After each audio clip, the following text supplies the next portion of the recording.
स्वामी विवेकानंद जी की 163वीं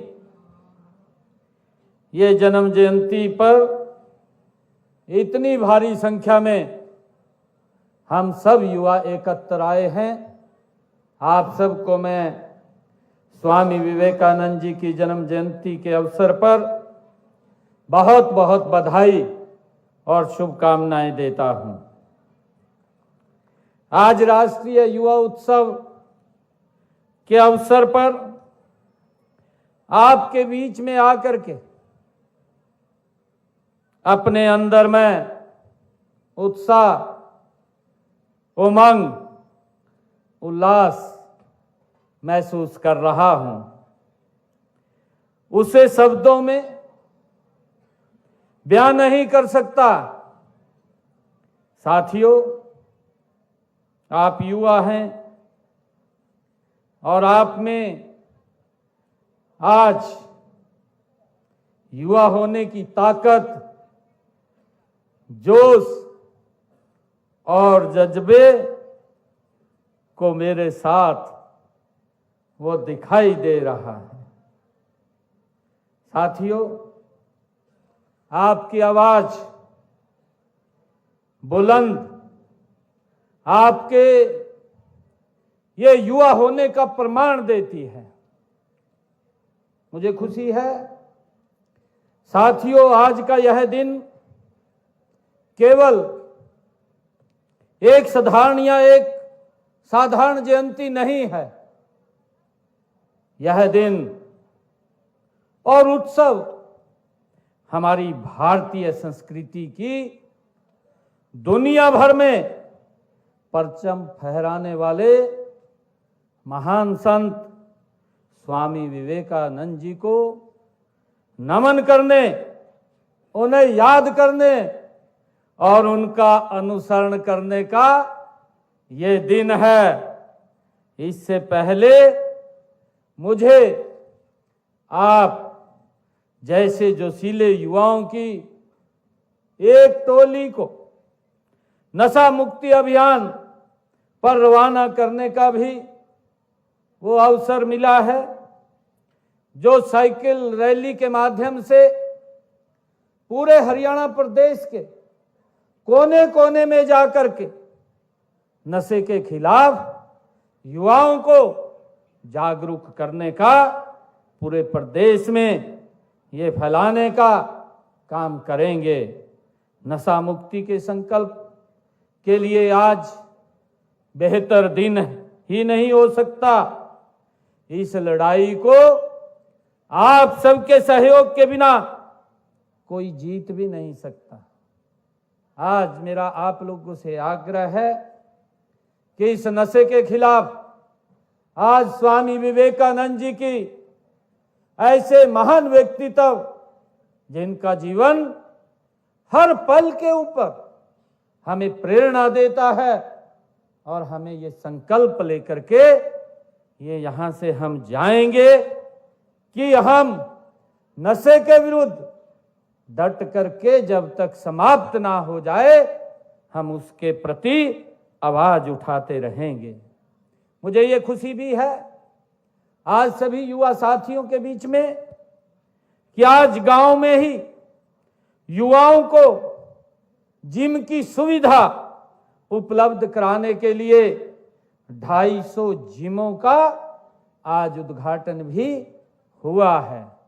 मेरे हरियाणा प्रदेश के युवाओं को आज इस जिम के माध्यम से एक नई उनको उमंग और उत्साह से, जोश से, वो उनको इन जिम के माध्यम से शरीर स्वस्थ हो, नशे से दूर रहे, ऐसा 250 जिमों का उद्घाटन करने का भी मुझे अवसर मिला है।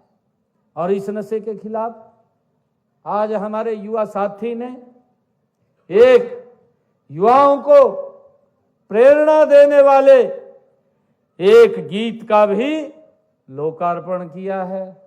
उससे भी युवाओं में नशे के प्रति वो ना जाए, नशे के विरुद्ध में खड़ा हो, उस गीत से भी हम सबको प्रेरणा मिलेगी। इसके अलावा निजी क्षेत्र में रोजगार की मदद के प्रति हमारे युवा साथी जिन्होंने ITI या अन्य डिप्लोमा किया है, ऐसे युवा साथियों को उनको ऑफर लेटर भी आज दिए गए हैं, वो भी आप लोगों के बीच में है। मुझे खुशी है कि आपने राष्ट्रीय सेवा योजना में बहुत अच्छा प्रदर्शन किया है। इसके लिए अवार्ड जीतने वाले मैं 25 युवाओं को आज सम्मानित भी किया है। साथ ही 100 वॉलंटियर्स को भी सम्मानित करने का मुझे अवसर मिला है। मैं सभी को बहुत बहुत बधाई और शुभकामनाएं देता हूं। युवा साथियों, राष्ट्रीय युवा दिवस ऐसे समय में ऐसे राष्ट्रीय संत के जन्म दिवस पर है जिन्हें हम स्वामी विवेकानंद जी के नाम से जानते हैं। आज एक सवाल मेरे मन में भी आ रहा है, आपके मन में भी शायद यह सवाल कभी उठा होगा कि आखिर विवेकानंद जी के ही जन्म दिवस को युवा दिवस के रूप में क्यों चुना गया है। इसका कारण है कि स्वामी विवेकानंद जी की उम्र से ही नहीं बल्कि अपनी सोच से, अपने मन से, अपने विचारों से और अपने कर्मों से भी युवा थे स्वामी विवेकानंद जी। स्वामी विवेकानंद जी का जन्म से विवेकानंद नहीं थे। स्वामी विवेकानंद जी जन्म से स्वामी विवेकानंद नहीं थे। विवेकानंद तो वो अपने कर्मों से बने हैं। 12 जनवरी 1863 को जब उनका जन्म हुआ तो जन्म तो नरेंद्र नाथ के रूप में हुआ था। वहां से स्वामी विवेकानंद तक की यात्रा उन्होंने खुद पूरी की है। युवा केवल उम्र से नहीं, संकल्प से होता है, साहस से होता है, समर्पण से होता है।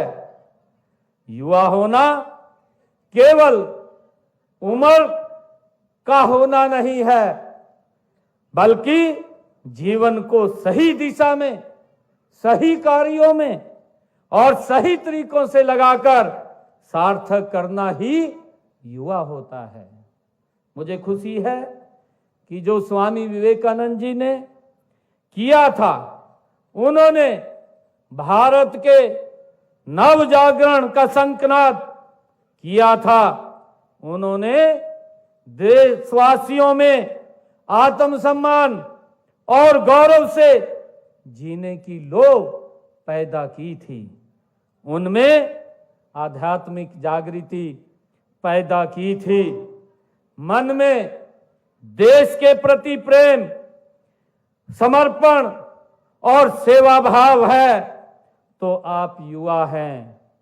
देश के लिए कुछ कर गुजरने का जज्बा आपके अंदर है तो आप युवा हैं। यही समर्पण भाव और देश प्रेम स्वामी विवेकानंद जी के अंदर था।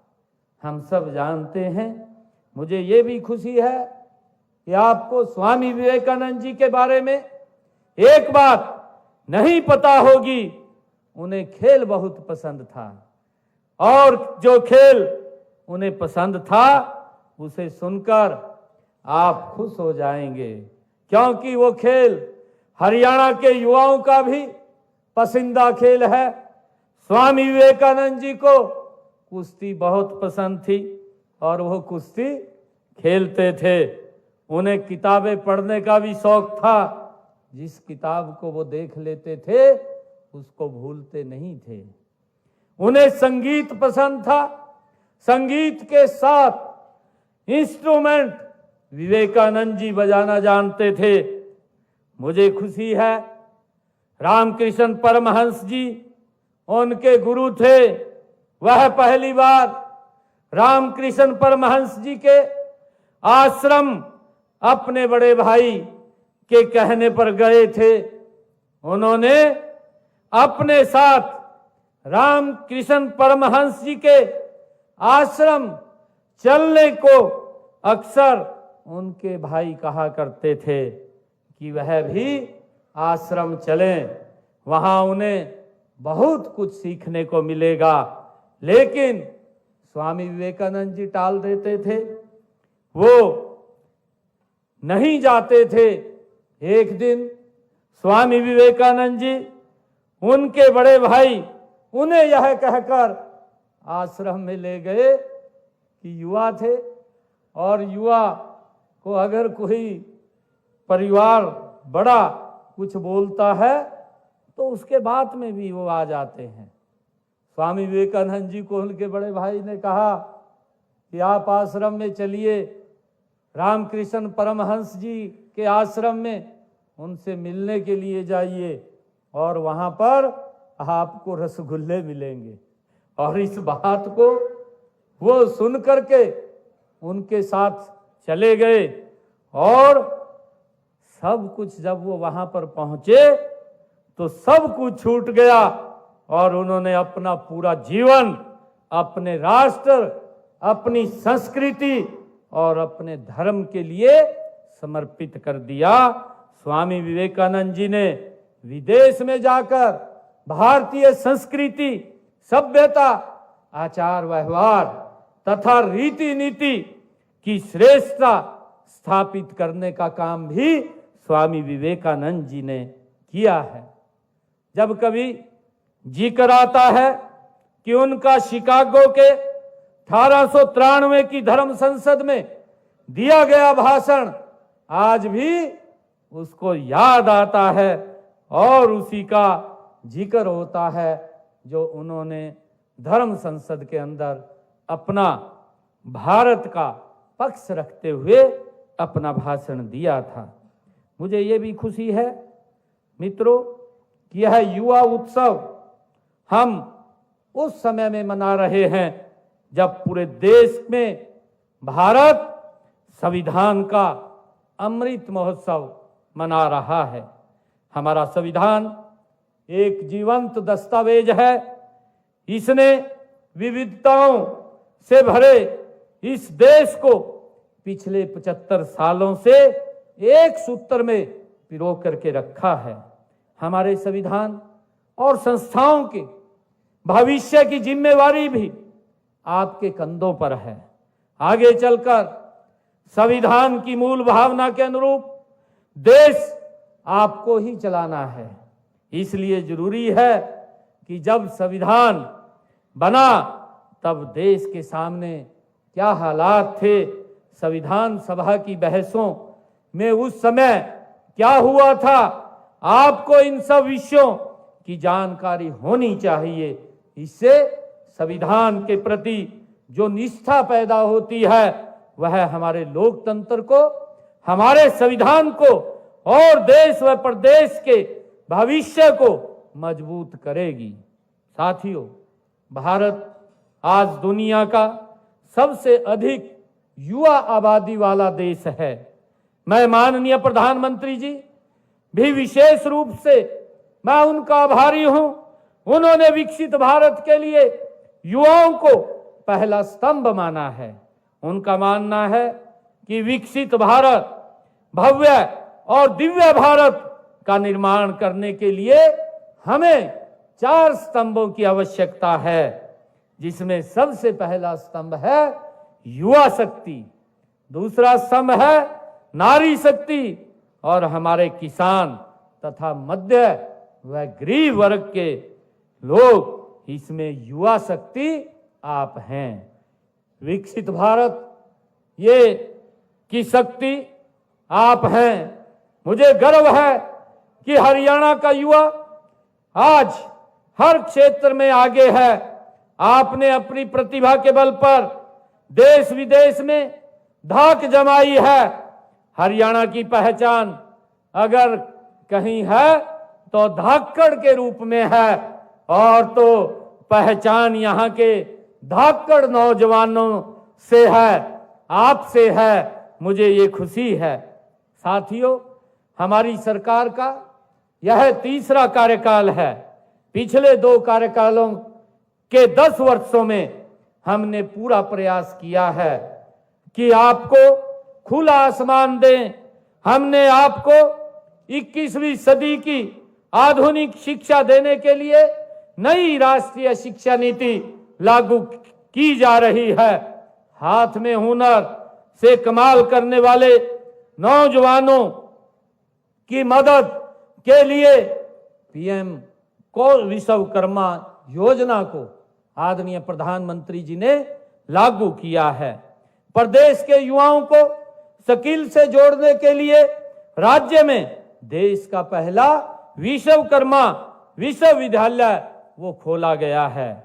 आप जिस भी लक्ष्य को हासिल करना चाहते हैं, हम उसमें आपका पूरा साथ देंगे। फिर चाहे शिक्षा की बात हो, स्किल डेवलपमेंट की हो, स्वयं रोजगार के लिए मदद की बात हो, अथवा विदेश में जाने की बात हो, हर कदम पर हम आपके साथ खड़े हैं।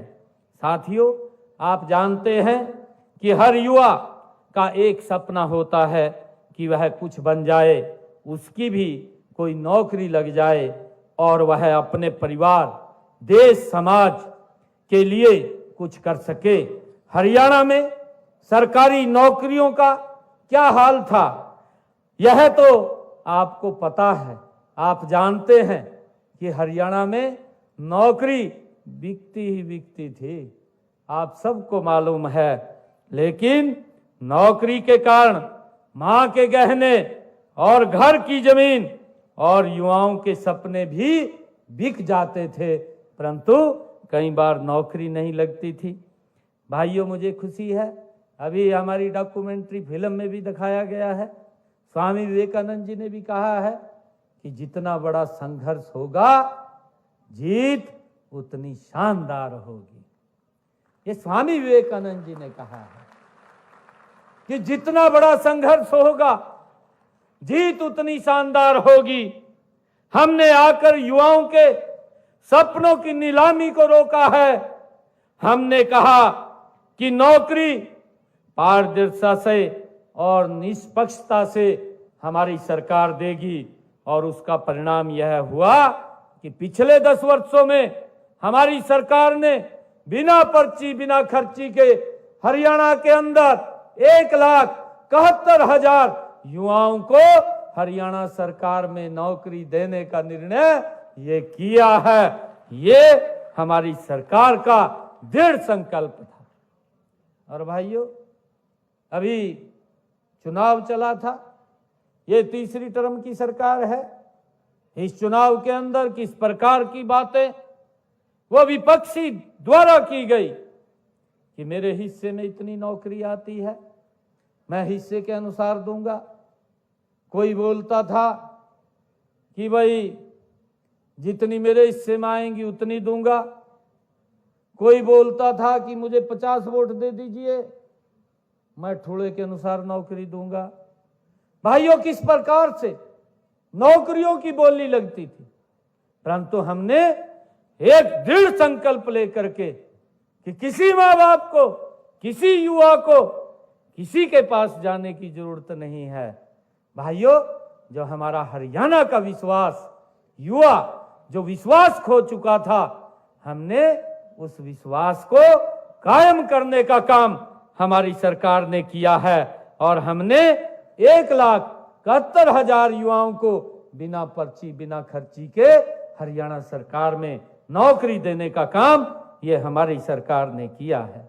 मुझे खुशी है आज आप लोगों के बीच में बताते हुए कि हमने ये भी निर्णय किया, नहीं तो ICS अधिकारी लगने के लिए भाइयों बहुत ज्यादा कंडीशनें थी, और वो कंडीशनें थी कि वो किसी मुख्यमंत्री का नजदीक का रिश्तेदार होना जरूरी था, वो उसके मामे का छोरा होना जरूरी था, और ये भी कंडीशन थी किसी मंत्री के वो फुफ्फड़ का छोरा होना जरूरी था।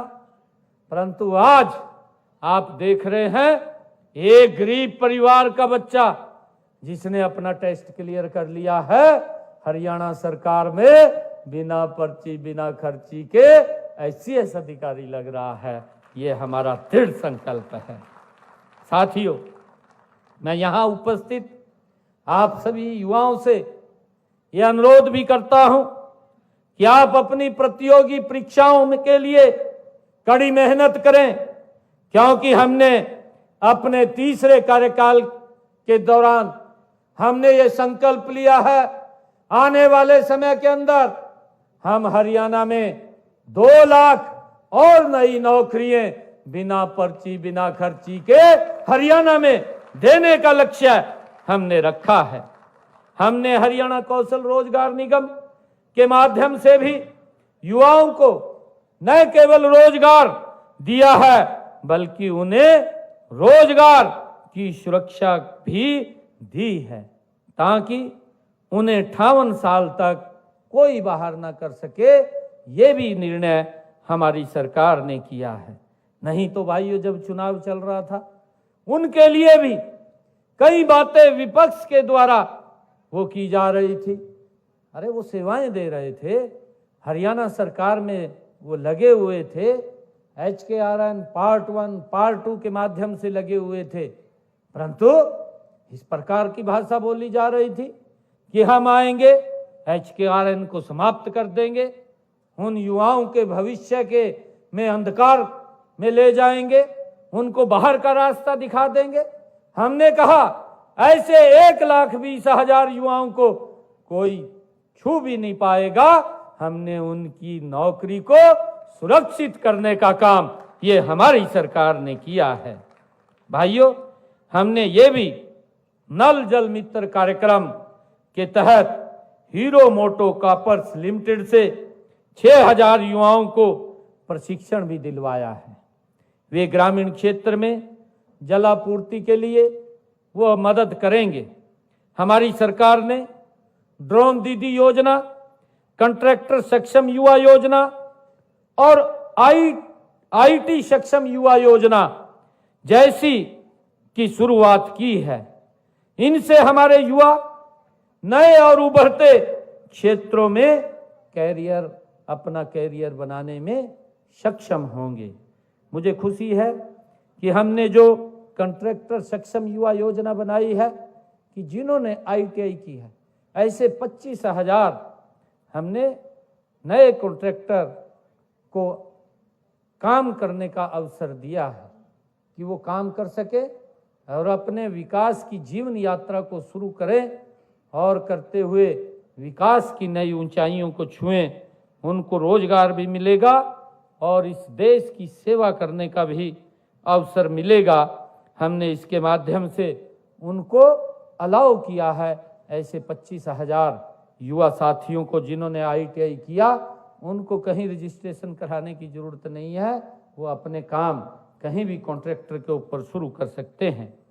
हमने मित्रों विदेश में रोजगार की तलाश करने वाले युवाओं के लिए भी उनकी तकलीफों को देखते हुए और उन्हें किस प्रकार से हमारा युवा, आज मैं आप लोगों के माध्यम से हरियाणा प्रदेश के युवाओं से ये अपील भी करना चाहूँगा, उनके माँ बाप से भी करना चाहूँगा कि डंकी जैसे सिस्टम से हमें बचना भी चाहिए और युवाओं को भी बचाना चाहिए, ताकि वो इस खतरनाक रास्ते के ऊपर चल करके वो बाहर ना जाएं, क्योंकि हमारा जीवन वो जोखिम में खड़ा हो जाता है। हमने इसके लिए युवाओं को विदेशों में भेजने के लिए, शिक्षा व रोजगार दिलवाने के लिए विदेश सहयोग विभाग हमने बनाया है और अब तक युवाओं के कॉलेजों में ही निःशुल्क पासपोर्ट बनवाए जा रहे हैं। मुझे खुशी है कि हमने अब तक हरियाणा प्रदेश के अंदर 35,000 से अधिक युवाओं के पासपोर्ट बनवाए हैं।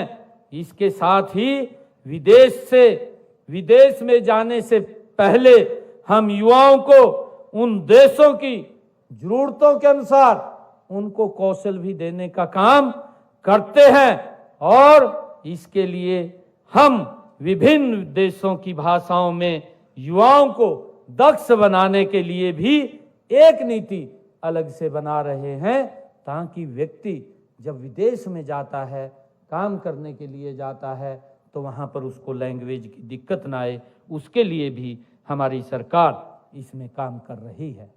साथियों, आप जानते हैं कि आज दुनिया ग्लोबल विलेज बन चुकी है।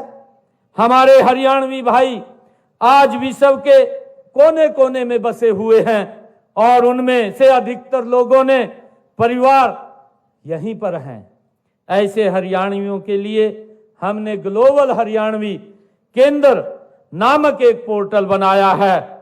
इस पर वे अपनी समस्याओं को डालकर मदद पा सकते हैं, चाहे वह जमीन जायदाद से जुड़ी हुई हो या समस्या या परिवार की कोई समस्या हो, किसी झगड़े अथवा प्रदेश में निवेश करने के उनकी कोई इच्छा हो, उसके ऊपर वो डाल करके वो उसकी जानकारी ले सकते हैं और हरियाणा सरकार उसका पूरा सहयोग करेगी।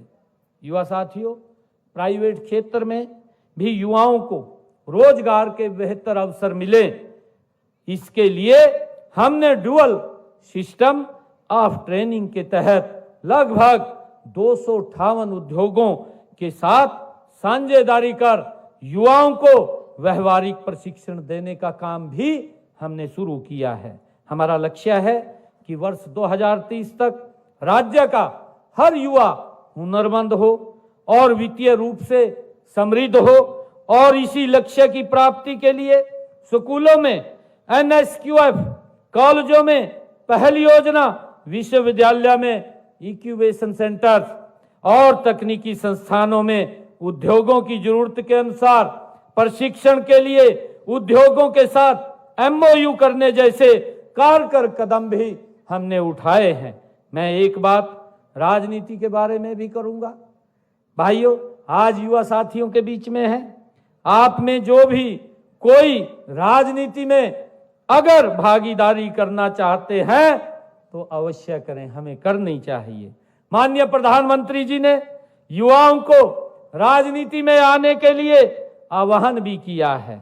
आप सक्रिय राजनीति में जितना आते हैं उतना ही परिवारवाद की राजनीति पर प्रभाव कम होता है।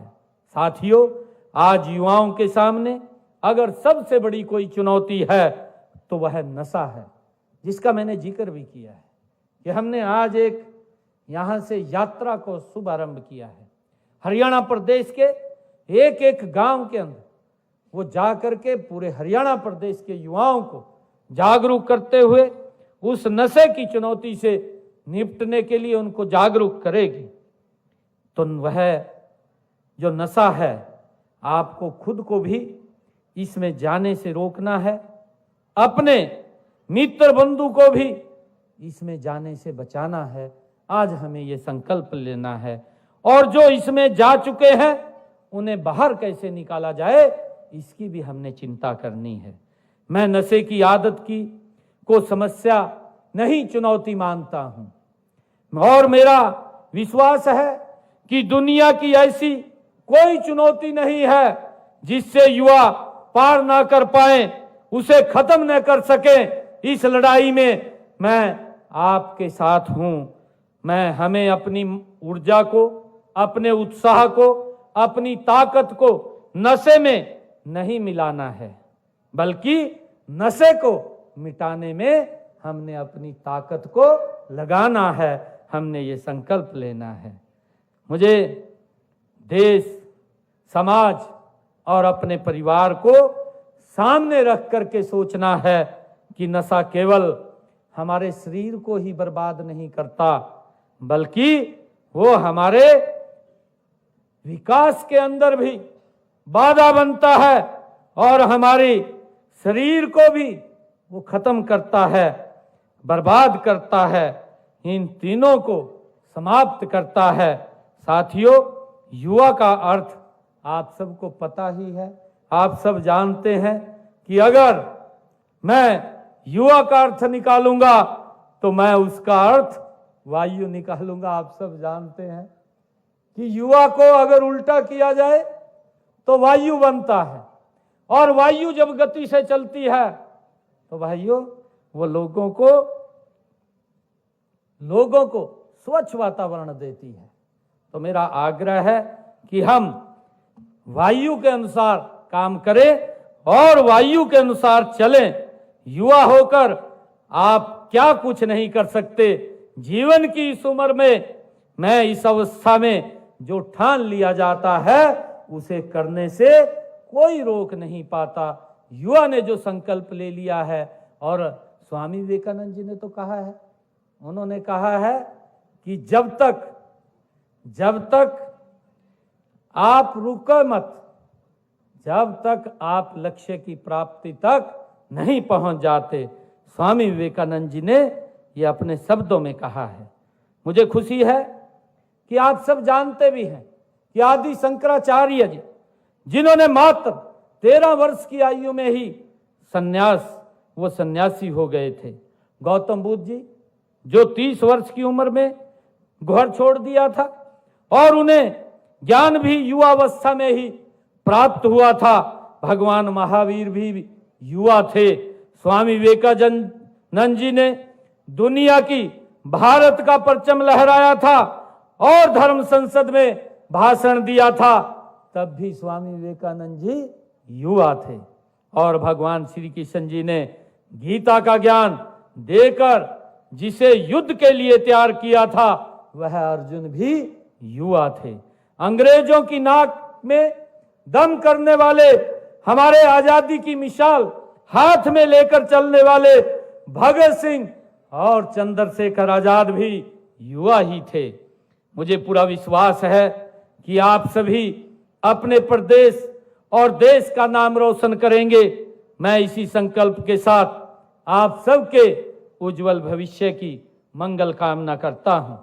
मुझे आज ये खुशी है कि आज हमारे हरियाणा प्रदेश के अंदर जो कुछ काम चल रहे हैं, मैं उनके बारे में भी आप लोगों को बताना चाहूंगा। और आज हरियाणा प्रदेश के युवाओं के लिए मैं कुछ घोषणाएं भी करना चाहूंगा। हम हरियाणा खेल उपकरण प्रावधान योजना 2024-25 के तहत खेलों के मुफ्त खेल उपकरण देते हैं। अब इस योजना में युवा क्लबों को भी शामिल किया जाएगा। आज मैं ये घोषणा करता हूं, और उन्हें 8 अधिसूचित खेलों के लिए मुफ्त खेल उपकरण दिए जाएंगे। इन खेलों में वॉलीबॉल, फुटबॉल, बास्केटबॉल, हैंडबॉल, मुक्केबाजी, कुश्ती, जूडो और क्रिकेट शामिल हैं।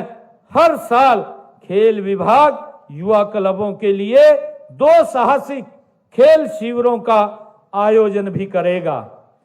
मैं यह भी घोषणा करता हूं कि राज्य के वार्षिक खेल कैलेंडर में अंतर युवा क्लब खेलों को शामिल किया जाएगा। खेल विभाग इन खेलों का आयोजन कर हर साल करेगा। मैं ये भी घोषणा करता हूं कि हम हरियाणा के हर ब्लॉक में कम से कम एक ITI खोलेंगे। राज्य में 142 ब्लॉक हैं, हर ब्लॉक के ऊपर एक ITI वो खुलेगी। इसकी भी मैं आज घोषणा करता हूं। जिनमें से 26 ब्लॉक ऐसे हैं जहां ITI नहीं है। इनमें से 6 ब्लॉकों में नई सरकारी ITI खोलने का प्रस्ताव पहले ही हमने स्वीकृत किया जा चुका है और भवन निर्माण प्रक्रिया चालू है। शेष 20 ब्लॉकों में ITI खोले जाएंगे। इन पर 400 करोड़ रुपए की लागत आएगी। इसकी भी मैं आज घोषणा करता हूं। मैं ये भी आज कहना चाहता हूं कि हमारे काफी युवा विदेशों में रोजगार की तलाश में रहते हैं, लेकिन उस देश की भाषा का ज्ञान न होने के कारण उन्हें वहां बड़ी समस्या का सामना करना पड़ता है। हमने यह निर्णय किया है कि युवाओं को विदेशी भाषा सिखाने और उससे संबंधित एजेंसी से प्रमाणित करवाने का खर्चा सरकार वहन करेगी। ये भी निर्णय आज हमने किया है। हमने ये भी निर्णय आज किया है, आज मैं इसकी भी घोषणा करता हूं कि आज से हम हार्टॉन एडवांस स्किल सेंटर परियोजना शुरू कर रहे हैं। इसके तहत पहले वर्ष में 87 एडवांस स्किल सेंटर खोले जाएंगे। ये केंद्र NSQF मान्यता प्राप्त प्रमाण पत्र प्रदान करेंगे। इससे हमारे युवाओं को राष्ट्रीय अंतर्राष्ट्रीय स्तर पर मान्यता प्राप्त कौशल मिल सकेगा। इसकी भी मैं आज घोषणा करता हूं। इससे पहले हार्टॉन के स्किल सेंटर मुख्य रूप से जिला स्तर पर ही खुले हैं।